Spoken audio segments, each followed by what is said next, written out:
Summer is nearly here, and honestly, that only means one thing. It's college football ranking season.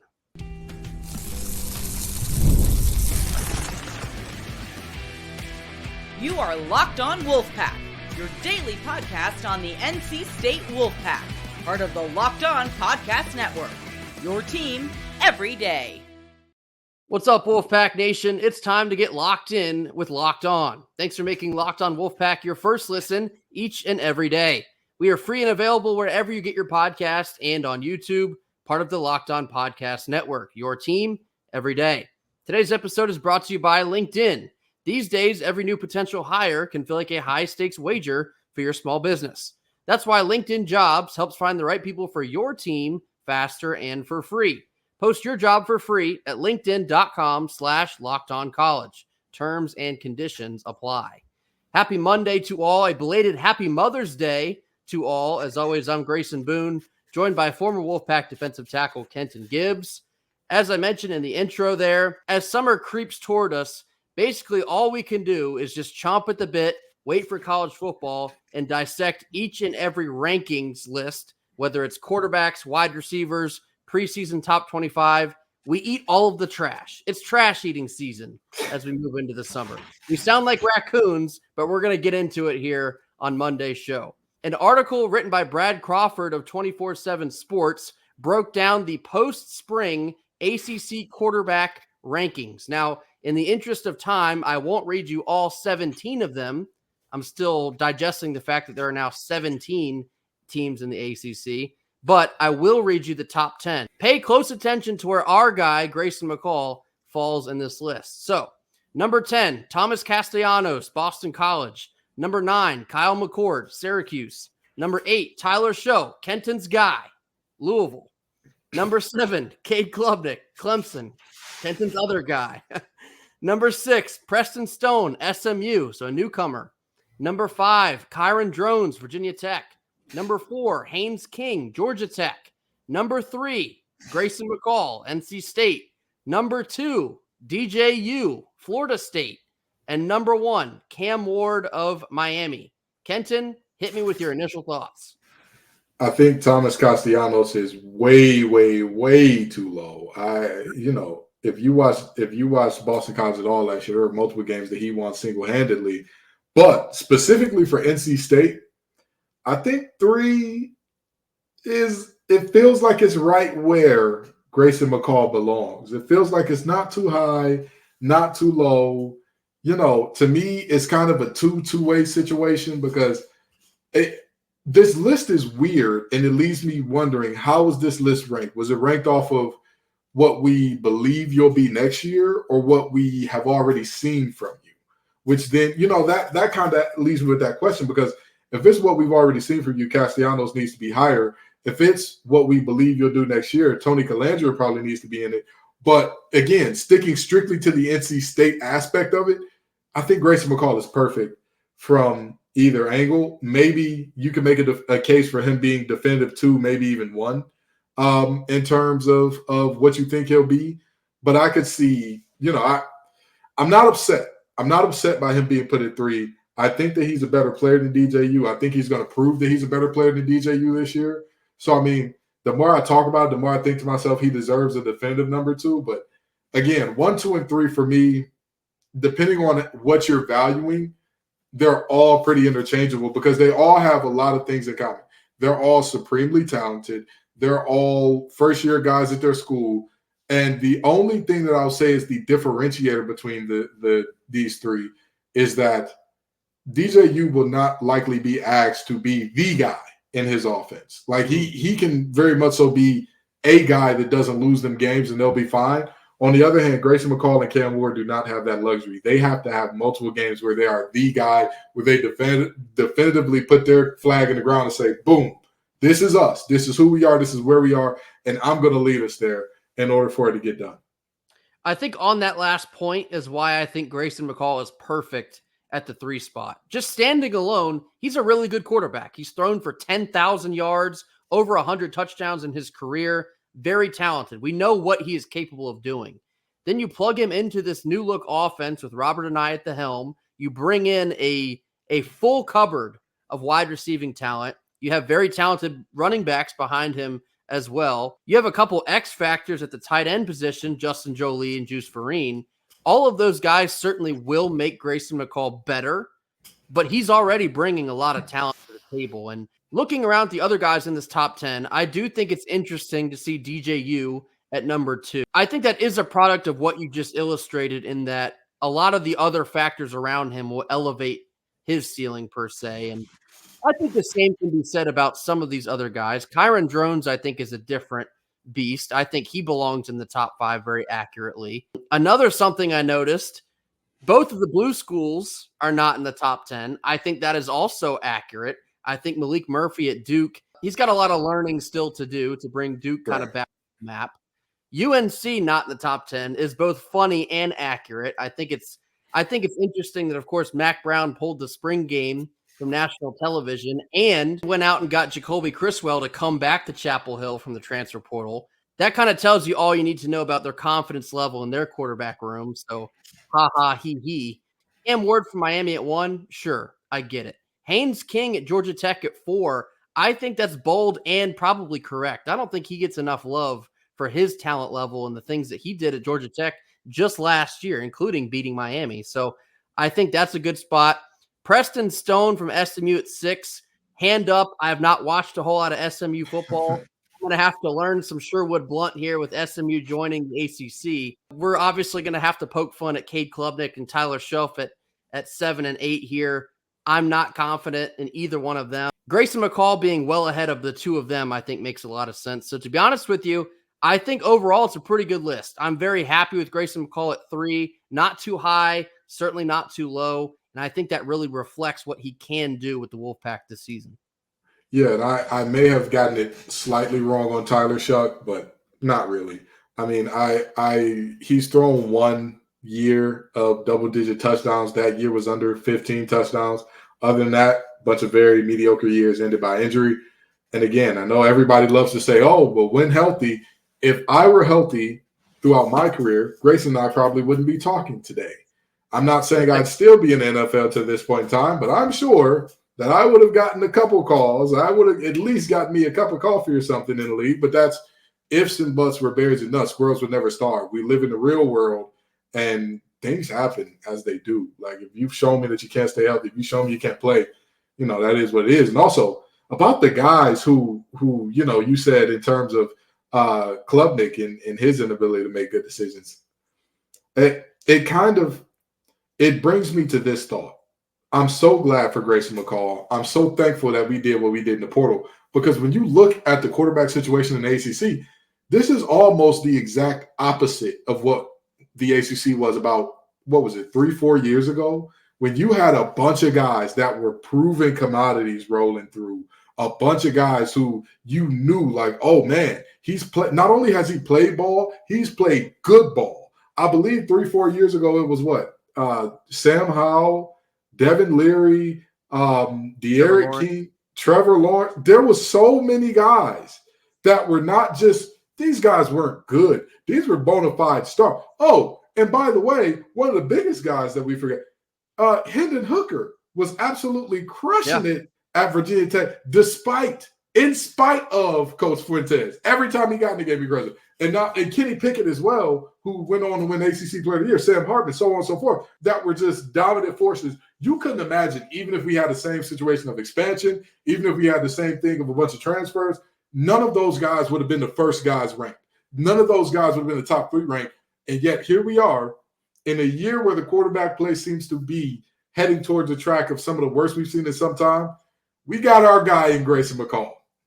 And then we got a guy behind him named CJ Bailey. It's going to be pretty good for some years. And we're going to talk tomorrow about another guy in a couple of years. But that's neither here nor there. We'll stick that one out for later. But long story short, thankful for you, Grayson McCall. You're the second most important Grayson in my life right now. Brad Crawford slotting Grayson McCall at number 3 in his post-spring ACC quarterback rankings. I think you hit the nail on the head. I think it's a perfect spot for McCall. We have very high expectations, and I think we're going to be more than happy with what McCall brings to the table here in 2024. Yeah. Coming up next, we're talking about Pac-9 baseball picking up yet another ACC Road Series win, this time at Virginia, after a quick word from our sponsors. Our first sponsor of the day is LinkedIn. When you're hiring for your small business, you want to find quality professionals that are just right for that role. That's why you have to check out LinkedIn Jobs. LinkedIn Jobs has the tools to help find the right professionals for your team faster and for free. LinkedIn isn't just another job board. They help you hire professionals that you simply cannot find anywhere else, even those who are not actively searching for a new job, but might be open to the perfect spot. In a given month, over 70% of LinkedIn users don't visit other leading job sites. So quite frankly, if you're not looking on LinkedIn, you're looking in the wrong place.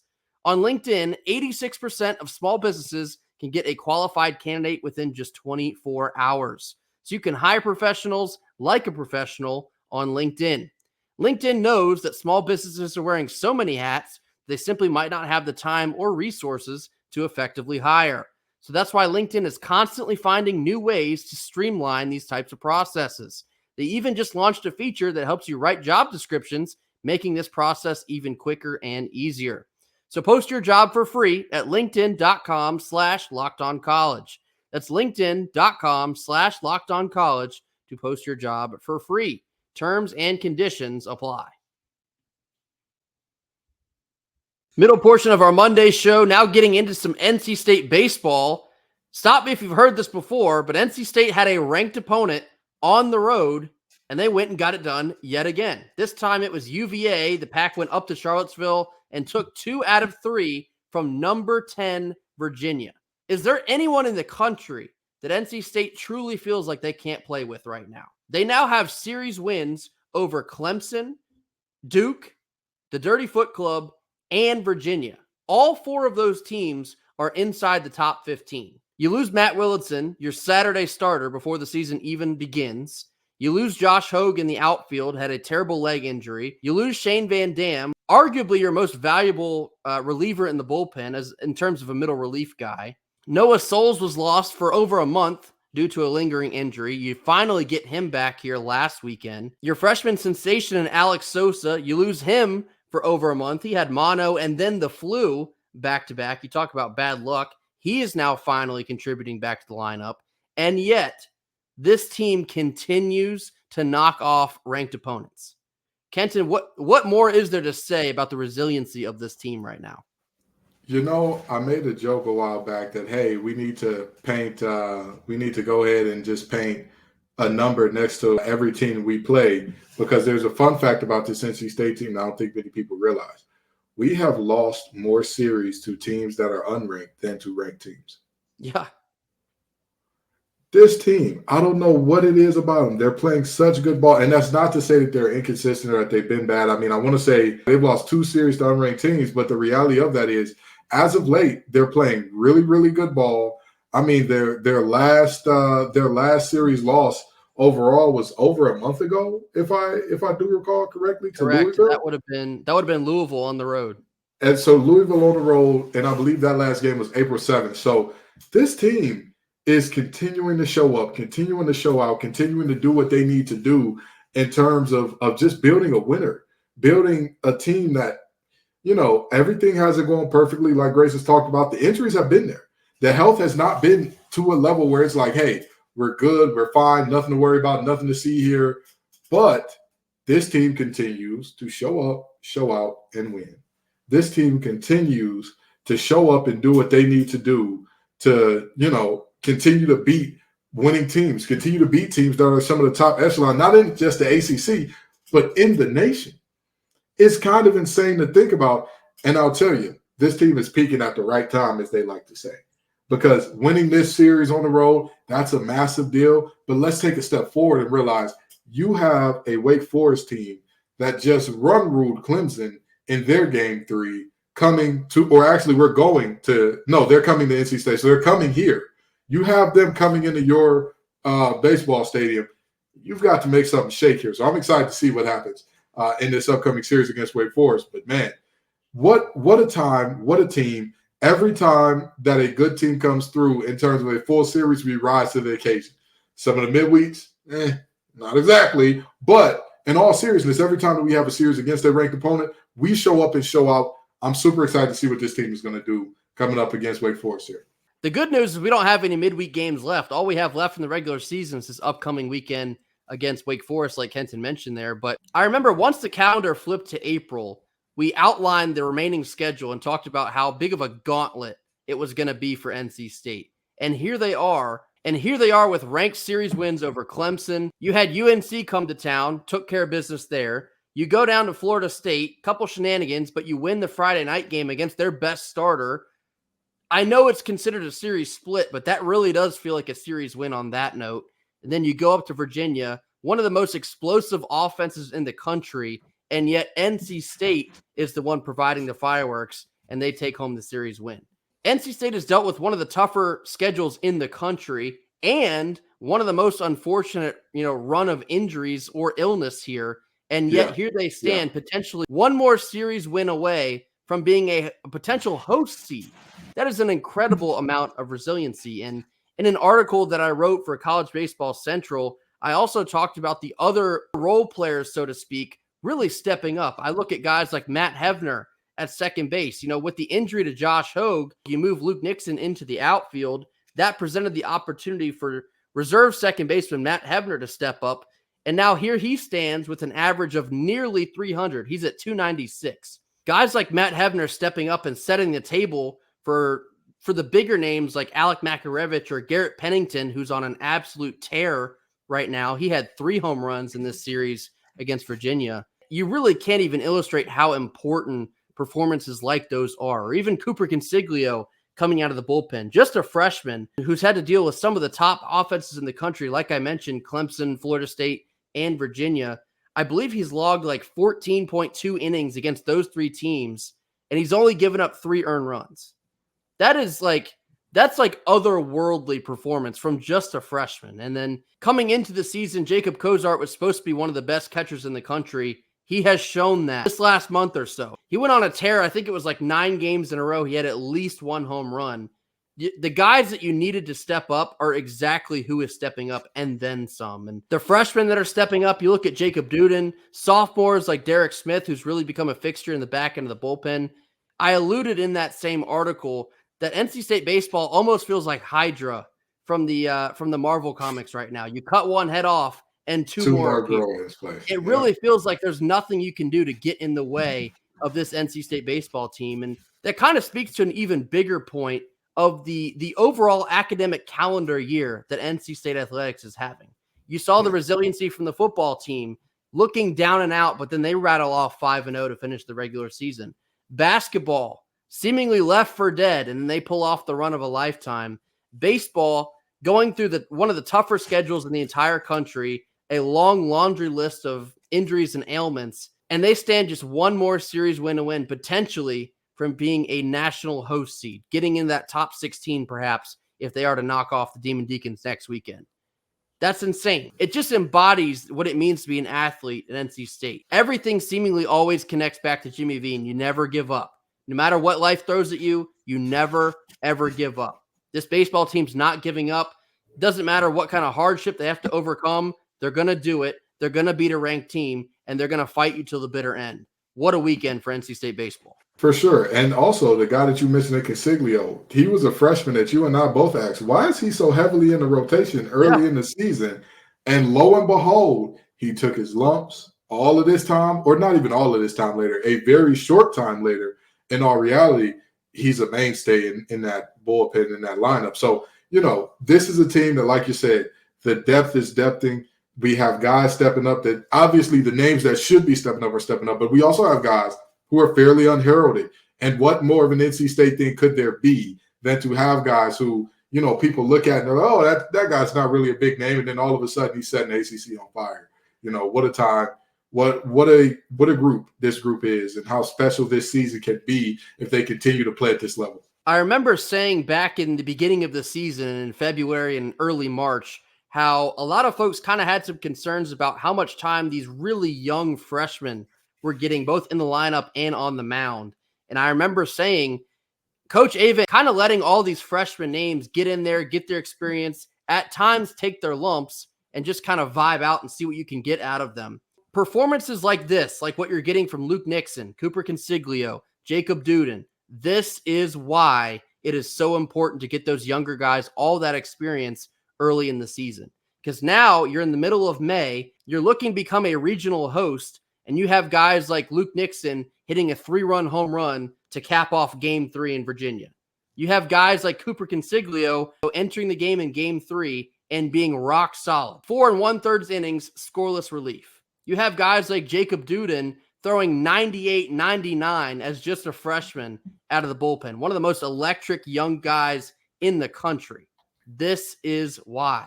All of that experience in the early parts of the season, it's paying off as we're inching toward the postseason. So again, we have a big time showdown with Big Bad Wake Forest coming up next weekend. It's in Raleigh. They have Chase Burns, who's throwing 101, 102 on the college ranks. I can't wait to see what NC State does against Chase Burns next weekend. But yet another big time ACC series win on the road. NC State at Virginia. They got it done again, but it's no time to celebrate now. It's on to the next one. Coming up next, we're talking about NC State basketball and how the roster more than likely will be finalized this week after some news we heard over this weekend. After a quick word from our sponsors. Our second sponsor of the day is FanDuel. It's winner take all time in the NBA and NHL, and FanDuel's giving you a shot to bring home big wins of your own. Right now, new customers can get $150 back in bonus bets with any winning $5 bet. That's right, $150 to bet on spreads, money lines, player props, anytime goal scorers, first basket scorers, any amount of three-pointers hit, you name it, they got it, all on an app that is safe, secure, and super easy to use. So visit FanDuel.com/lockedon and make every playoff shot count. FanDuel, America's #1 sportsbook. Last couple of minutes of our Monday show, now getting into some NC State basketball talk. It is really starting to look like our finalized roster may appear this week. And we've been hinting at this countless times over the past couple of weeks. We've talked a lot about ECU transfer Ezra Asor being potentially a main target. All of a sudden, the trail has gone a little bit cold on that front. I've heard that Asor has visited Utah over this past weekend. What does this mean for NC State? Well, we also discussed the emergence of Georgia center Frank Anselm Ebay. He took a recent visit to NC State. Anselm Ebay has announced that he will be announcing his commitment on Tuesday, tomorrow. So that tells me that the timeline for NC State is starting to be sped up a little bit.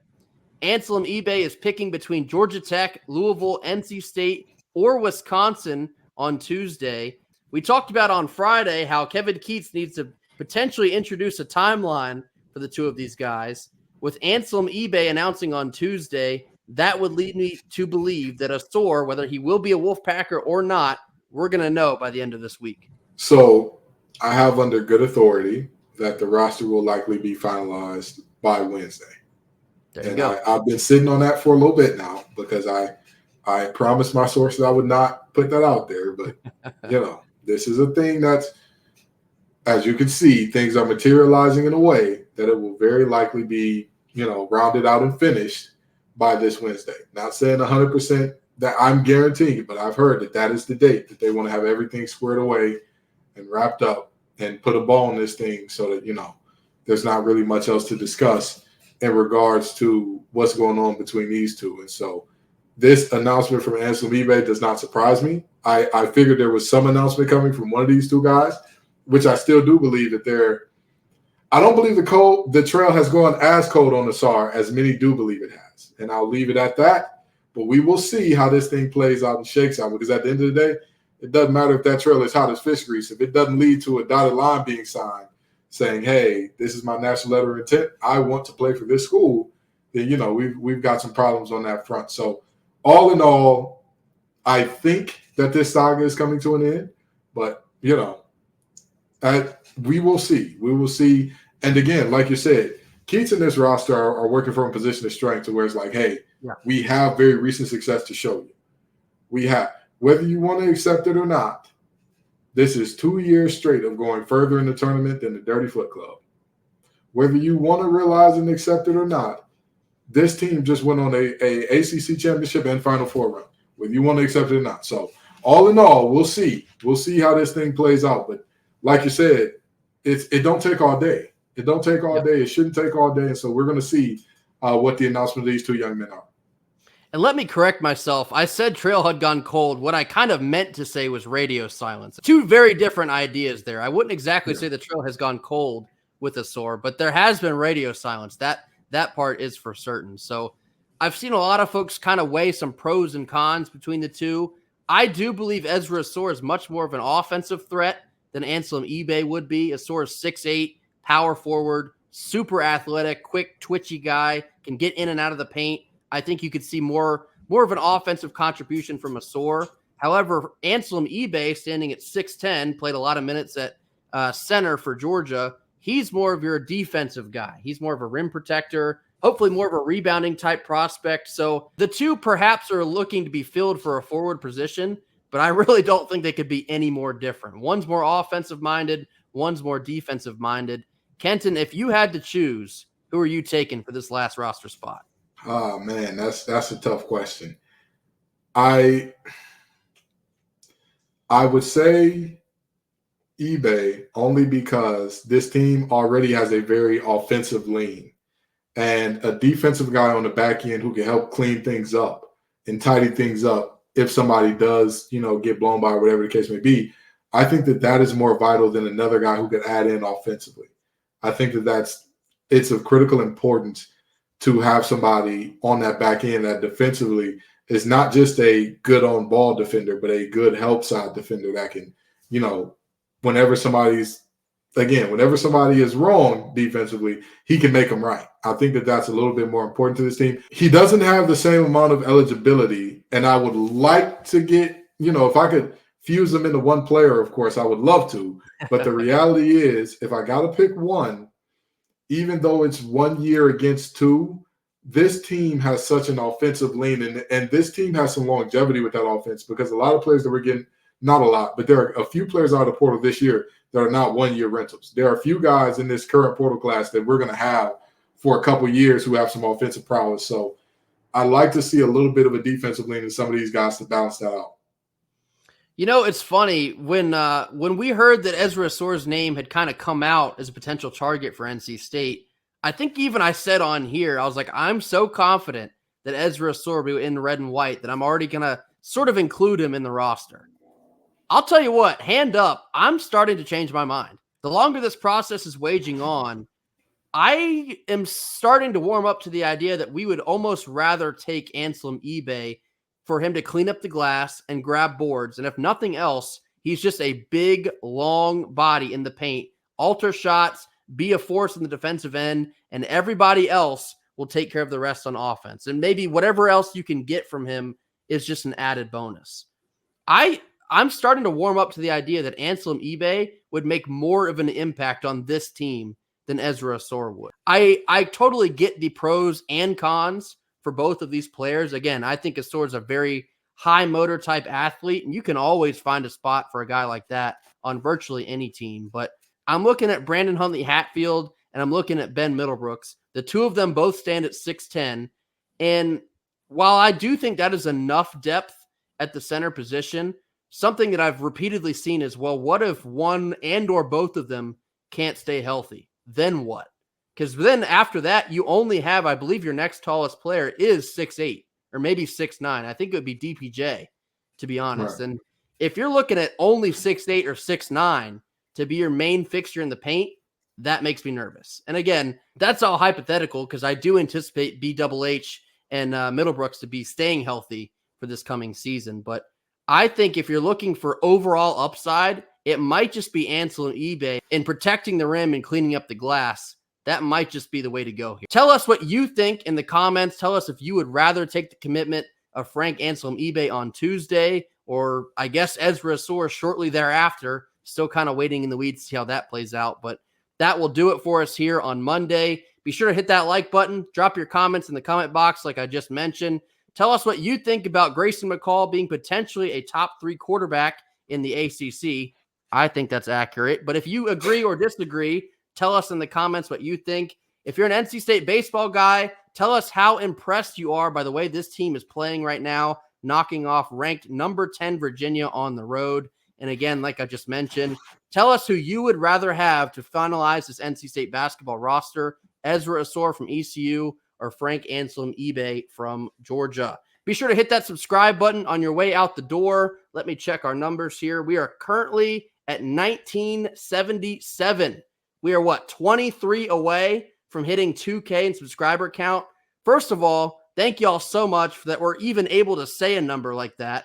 It's preposterous to even think about for us. But If you have not hit that subscribe button already, throw us a bone. Hit that button. Help us get to 2K and beyond. Could not do this without the support of each and every one of y'all. We will see you all tomorrow on Tuesday. And until then, go Pack. Go Pack.